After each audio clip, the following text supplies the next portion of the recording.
Olá, pessoal. Este é o Pedro Cardotti. Olá. Eu sou Isabela Boscov e a gente está aqui hoje para discutir em mais detalhe Ainda Estou Aqui, o novo filme do Walter Salles, e como ele se situa na trajetória do Walter até aqui. Exatamente. Muito bem. Primeiro, 2 alertas, né, Sim, Pedro? sim. O primeiro, eu acho que é importante ressaltar que o que a gente vai falar aqui é sobre o filme, que trata sobre a história de Eunice Paiva, e é uma história um tanto notória brasileira, né? Sim, uma história que foi muito repercutida, é mencionada em todo o trabalho do Marcelo Rubens Paiva, em cujo livro o filme se baseia, mas para aquelas pessoas que consideram que o que acontece no filme pode ser um spoiler, então aqui vai o alerta de spoiler, porque sim, nós vamos falar o que acontece. E o segundo aviso é, como nós vamos falar sobre Ainda Estou Aqui, que tem a Fernanda Torres e a Fernanda Montenegro, a gente provavelmente vai traçar alguns paralelos com a obra mais vasta do Walter, e entre eles vai estar Central do Brasil e Terra Estrangeira, que nós, anteriormente, gravamos um vídeo juntos sobre e está aqui no canal. Então eu acho que fica aí de complemento para quem quiser. Sim, muito bem. Vamos lá dar uma breve sinopse? Sim. Em Ainda Estou Aqui, no livro, o Marcelo Rubens Paiva conta como a vida da família dele, que nessa altura morava no Rio de Janeiro, numa casa ampla, espaçosa, sempre cheia de gente, de frente para a praia, literalmente quase pé na areia. A vida deles mudou totalmente quando agentes da inteligência do Exército bateram a porta, levaram o Rubens, o pai, que é o papel do Selton Mello, e ele nunca mais foi visto. Ele é uma das pessoas que foram desaparecidas pela ditadura. E eu acho que é importante a gente dar um pequeno contexto, né, histórico. Sim. O filme se passa ali na transição entre o final da década de 60 começo da década de 70. A ditadura começou a se instaurar em 64. Sim. Então a gente estava basicamente ali no comecinho, né? Um pouco depois do comecinho. Já depois do começo, já na fase mais dura, né? Na fase mais linha dura do regime. Uma fase muito, muito complicada mesmo. E o que eu acho muito interessante é a maneira como o Walter, primeiro, recria minuciosamente a atmosfera daquela época no Brasil. Obviamente, o Pedro não pode dar essa geral para vocês, mas, assim, como eu falei, inclusive, no meu vídeo só do filme, eu me senti despejada na minha infância de novo. É absolutamente perfeito. Das meninas passando Coca-Cola para se bronzear na praia, que era uma coisa que se fazia, vejam só. A maneira como as crianças brincavam na rua, como a casa estava sempre cheia, porque as pessoas se visitavam muito naquela época. Ninguém conversava no telefone. Você ia na casa e passava a tarde na casa da pessoa, almoçava junto, jantava junto. Os amigos dos pais levavam os seus filhos e eles eram seus amigos também. Eu acho que isso está tão bem evocado no filme. Foi muito bonito ver.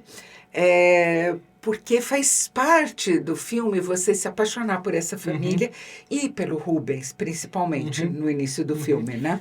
E visto da opinião de alguém que não vivenciou tudo aquilo, eu, tendo meus 25 anos, eu senti tudo muito, como é que eu posso dizer, palpável daquela época, como público. Então, trabalho excepcional. Excepcional mesmo. Se você faz alguém que não tem a menor ideia de como era viver ali, sentir que está vivendo daquela maneira, você cumpriu o seu objetivo. E se você faz alguém que viveu a época, se sentir lá de novo, então está tudo certo mesmo, né? Sim.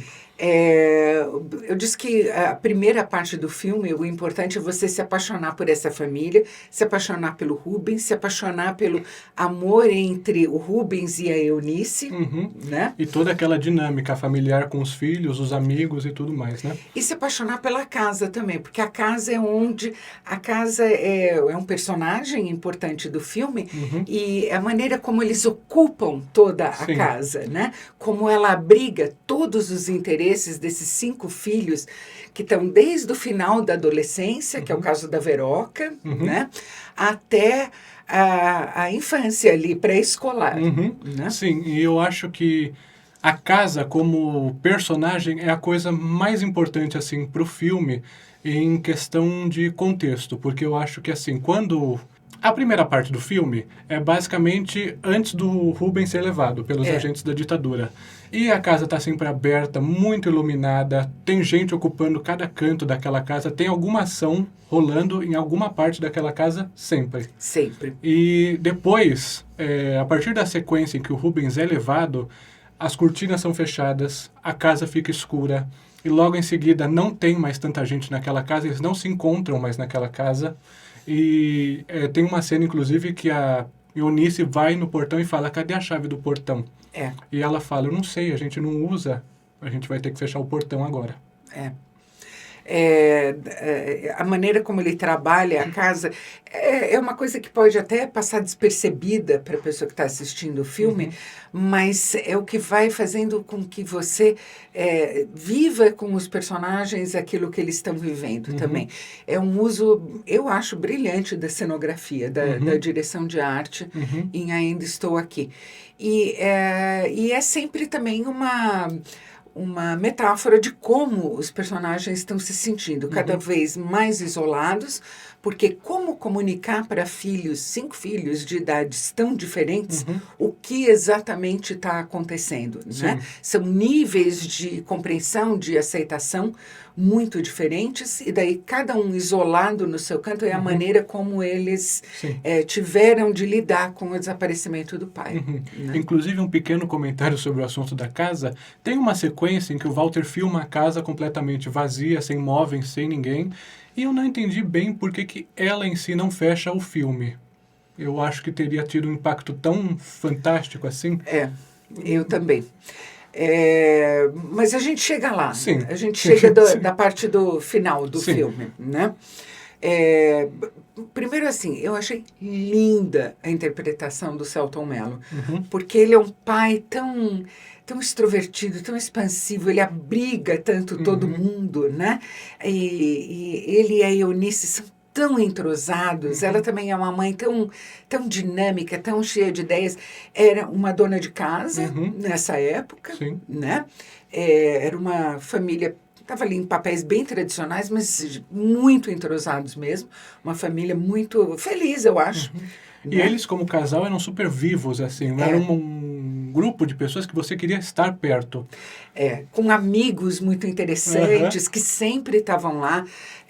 O Walter Salles foi amigo de uma das filhas quando ele tinha lá seus 13 anos, então entre 69 e 70 ele frequentou a casa.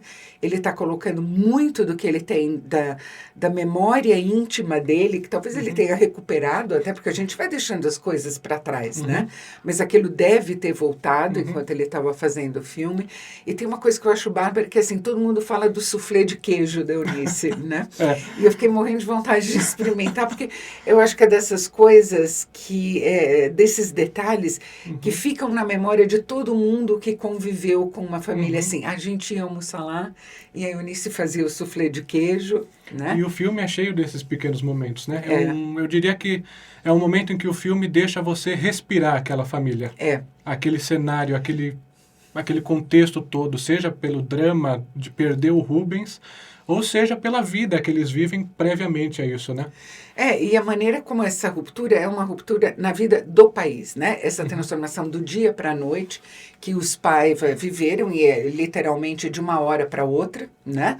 Estava tudo razoavelmente bem. O Rubens tinha uma atividade muito ligeira e muito inocente. Ele era engenheiro, deputado cassado pela ditadura militar, mas basicamente ele cuidava de fazer com que notícias de pessoas exiladas chegassem aos familiares, né? era uma coisa afetuosa que ele fazia, ele não estava envolvido em ações da luta armada, nada disso. E, no entanto, o destino que eles deram para ele foi o mais cruel possível, né? Nunca recuperaram os restos mortais do Rubens, a família nunca pôde fazer um enterro, né? E demoraram anos para reconhecer que ele havia sido assassinado pela ditadura. Décadas. Eles demoraram, décadas, Sim. né? Então, eles estão vivendo aquela vida tão plena, tão cheia de movimento. Uma noite, os agentes da inteligência militar batem na porta, levam o Rubens, ele nunca mais vai ser visto. Uma parte dos agentes continua dentro da casa, vigiando todo mundo dentro da casa. Sim. Essa eu achei uma parte muito interessante. É um senso comum do cinema brasileiro que todos os agentes do regime militar têm de ser retratados como pessoas broncas, brutas, aqueles violentas, capangas. tudo mais, aqueles capangas de filme. E aqui ele faz uma coisa diferente, porque são pessoas que são civis no trato com a Eunice e tudo mais. Ela é educada com eles porque ela não quer tornar a situação pior, ela está achando que o marido vai voltar dali um dia, ou 2, ou 3, né? Então ela oferece jantar para eles, oferece café, oferece lanche. Eles brincam com o filho, né? Brincam com o filho e ela não fala nada, ela, né, deixa boa noite, até amanhã e tudo mais, mas é uma situação ultra tensa. E assim que eles entram na casa, eles fecham a casa toda, né? Fecham todas as cortinas, todas as janelas, tudo. Fica incomunicável. Fica incomunicável, tem gente na porta o tempo todo vigiando a casa, né? Dentro de um carro ali.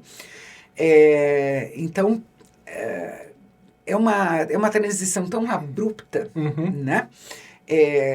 De repente você está dentro de uma vida que nunca era para ter sido a sua vida. E eu acho que até dá para traçar um paralelo com Terra Estrangeira e Central do Brasil, porque eu acho que os dois filmes, nesse caso, eles tratam sobre uma procura, né? Uma jornada atrás de algo.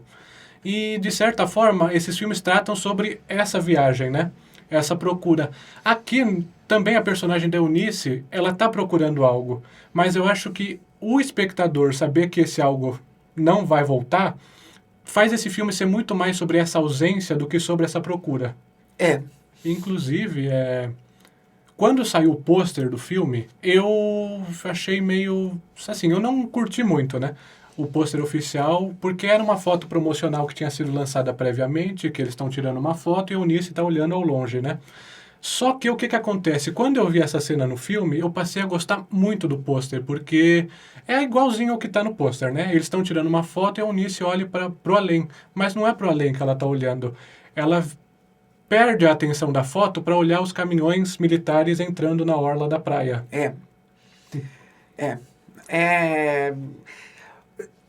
Eu comentei no meu vídeo que ela falou uma coisa muito interessante, que assim, era uma vida em que muitas coisas tinham de ficar em silêncio, né? Não podiam ser ditas de maneira nenhuma, porque você nunca sabia quem estava ouvindo e o que iria fazer daquilo, né?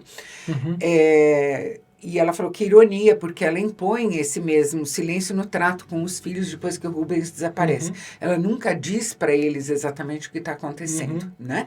Eles vão se dando conta sozinhos, aos poucos, cada um no seu tempo. Mas o que eu acho interessante, Pedro, é o seguinte, essa sensação de... tem algo mais além disso.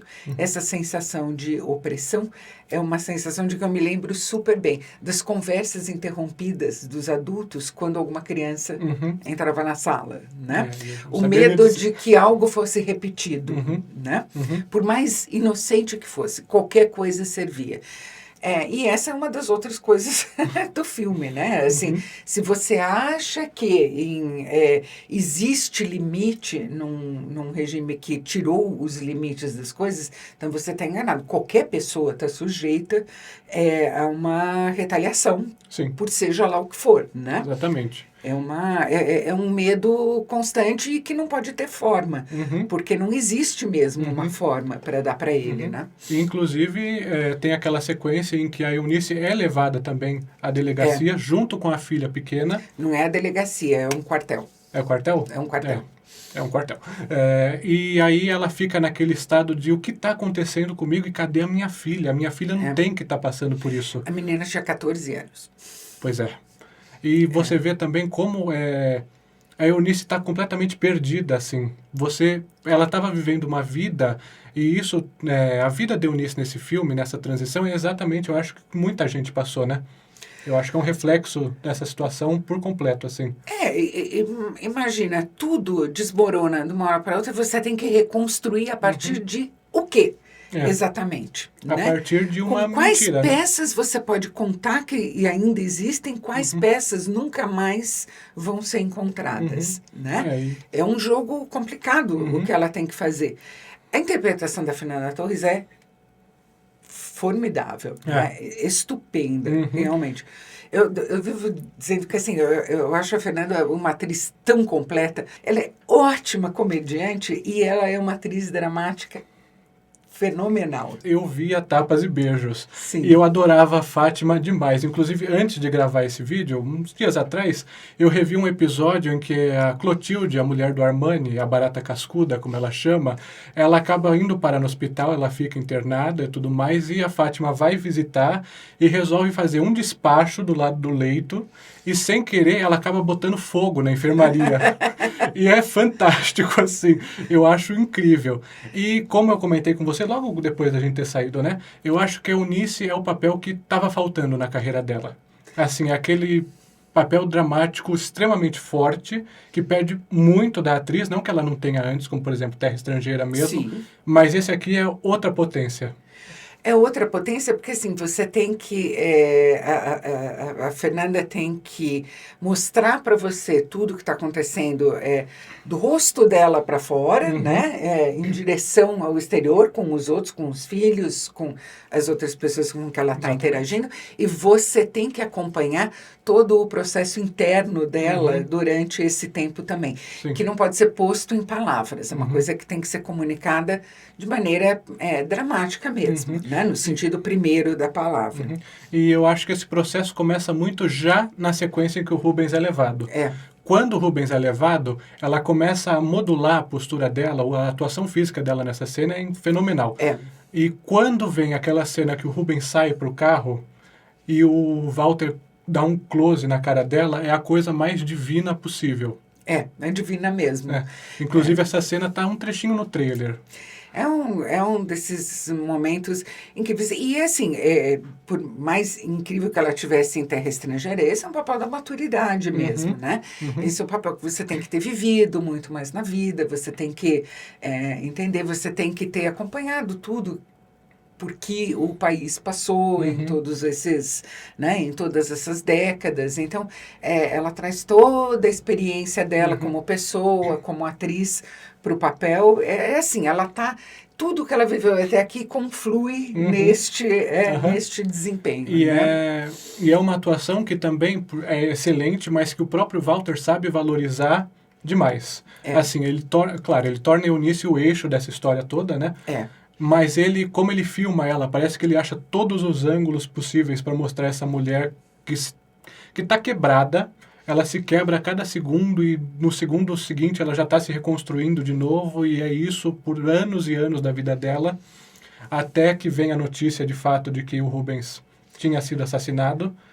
O que ela já sabia, mas ela consegue um atestado de óbito, né? Que, imagina isso, você espera 30 anos para conseguir né? Sim. E tem uma cena, isso é que essa do atestado de óbito já é a segunda fase do filme, né? Mas tem uma cena em específico em que ela recebe a comunicação de que tipo, ele não vai voltar. E o que ela faz a partir dessa cena até a seguinte, numa sorveteria, é inacreditável. É inacreditável. Não, eu fiquei boca aberta de ver o trabalho dela. Mas eu acho que, assim, a sensação que eu tenho é que todos os envolvidos com o filme, os roteiristas, né, o Murilo Hauser e o Heitor Noriega, o Walter Salles, o Selton Mello, a Fernanda Torres, o pessoal da cenografia, da fotografia, o restante do elenco, tudo mais, todo mundo estava imbuído do mesmo sentimento, né? Sim. Eu acho que é desses filmes, assim, que recebem uma estão num estado de graça. Assim, Tá todo né? mundo em completa sintonia. É.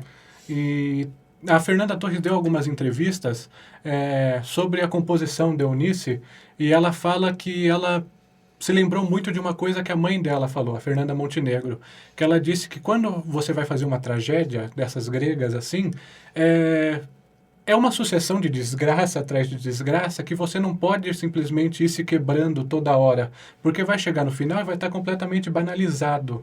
Sim. Então, ela ouviu muito isso na hora de fazer a Eunice, e você vê isso refletido.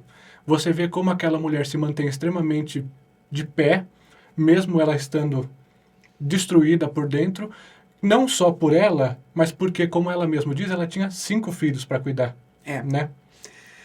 E é terrível, você está perdendo o amor da sua vida, o companheiro com que você achou que você ia chegar até a velhice, e ao mesmo tempo tem todo esse futuro para o qual olhar, que são os filhos.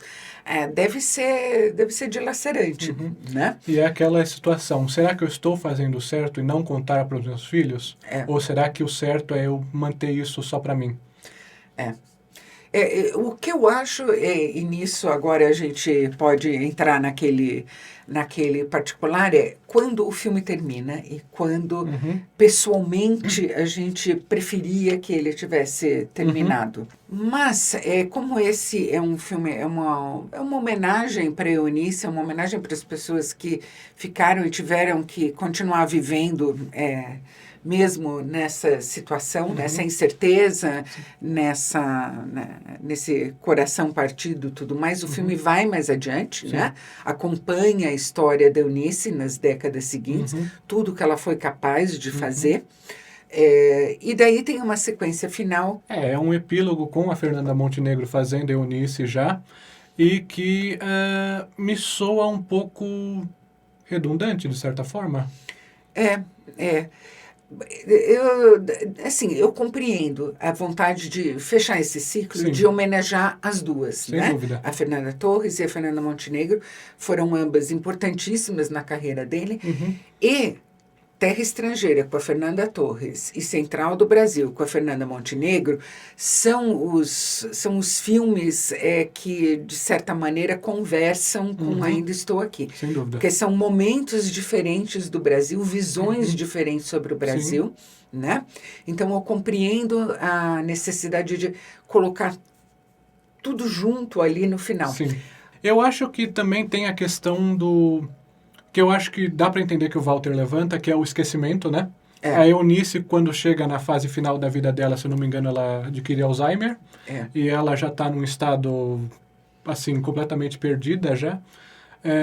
E a gente sabe que o Brasil passou, no fim da ditadura, passou por um processo que não condenou os seus torturadores, os agentes da ditadura militar, e que isso teve efeitos que tem reflexo até hoje, né? Sim, e tem um momento, inclusive, no filme em que eles falam muito de esquecimento, porque os filhos já adultos, né, estão olhando fotos antigas, né, fotos desse período, e falam, quando foi isso aqui, né? Eles não lembram mais da ocasião, a gente sabe qual foi, né? Mas eles já esqueceram, porque a memória é assim mesmo. Você não vai atribuir naquele momento o mesmo peso a tudo, e sem saber da importância que isso viria a ter, aquilo não não fica nos arquivos mais acessados, né, da sua memória. Então, acho que assim, é óbvio, ele está falando muito do esquecimento, de como isso pode ser danoso, né, de como isso pode ser perigoso, inclusive, como é preciso enfrentar as coisas e discuti-las e chegar às conclusões que se impõem, mas a sequência inteira, para mim, eu acho que esse pensamento todo já tinha sido desenhado ali de maneira muito bem anotada, né? Exatamente. Inclusive, essa cena que você citou dos filhos conversando, né? Nessa mesma cena, além de eles conversarem, nossa, de onde é essa foto? Eles conversam uma coisa muito poderosa, né? Eles falam, quando você reparou que o papai não ia voltar? E assim, é uma coisa que a gente, como público, não tinha lidado até agora. E ali naquela cena a gente enfrenta isso, tipo, E as crianças, como é que elas se tocaram de tudo isso? Porque a gente viu como a Eunice lidou com isso, mas as crianças não. E aí eles têm essa conversa super rápida e dá uma fisgada no seu peito quando isso rola, Dá. que é... Eu acho um filme lindíssimo, apesar desse reparo, que eu acho que a gente tem em comum a ele, né? Sobre o final. Eu acho um filme belíssimo mesmo. É maravilhoso. E é engraçado como o Walter gosta, como esse é o eixo do trabalho dele, sempre o momento da transformação, né? É o que está Na Estrada, que é a adaptação dele de On the Road, é o que está em Abril Despedaçado, Exatamente. é o que está em Terra Estrangeira, em Central do Brasil, em O Primeiro Primeiro Dia. E o que eu gosto do Walter é que ele pega essas situações, eu não diria cruéis, mas são situações duras, difíceis, né? E ele tem um olhar completamente humanizado dessas situações. Ele tem uma ternura para os personagens que ele está tratando ali naquela situação super grosseira, rude, mas que ele tem um carinho por aquelas pessoas que, assim, muitos cineastas não têm essa visão de mundo, levam uma coisa para um cinismo mais forte, né? Mas ele em si tem uma sensibilidade muito grande, né? Tem, eu acho que ele acredita que certas coisas são possíveis ainda, né? Exatamente. Então é isso, pessoal. Tá aqui o nosso Debate. Nosso debate, cheio de concordâncias, sobre Ainda Estou Aqui, que já está em cartaz nos cinemas. É isso. E se vocês gostaram desse vídeo, não se esqueçam de curtir, né, Pedro? Cliquem no sininho E inscrevam-se no canal. e até a próxima. Até!